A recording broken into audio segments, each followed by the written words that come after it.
Patay ang isang bata matapos madikitan ng dikya habang lumalangoy sa beach sa Tagkawayan, Quezon. Nakatutok si Bernadette Reyes, exclusive.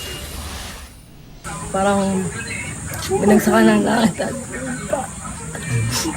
Hindi akalain ni Marivic de la Rosa na mauuwi sa trahedya ang family reunion nila sa beach resort sa Tagkawayan, Quezon. Ang bunso niyang si Chris J. namatay matapos kapitan ng jellyfish.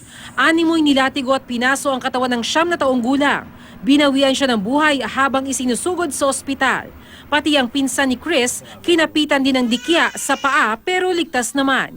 Ayon sa BFAR, box jellyfish ang dumikit sa biktima. May lason daw ang dikyang ito na oras na kumapit sa katawan ng tao, mabilis na kumakalat.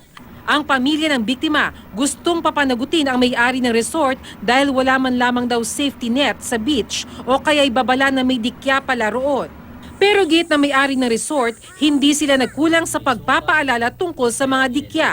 Magbibigay raw sila ng tulong sa pamilya ng biktima. Lagi naman handa ang kaming tumulong. Lahat yan, talaga bago sila lumusong diyan, pagkadating-dating pa lang, pinaalalahanan na namin. Dahil ang salabay talaga, hindi nawawala yan sa dagat. Bernadette Reyes, Nakatutok, 24 Oras.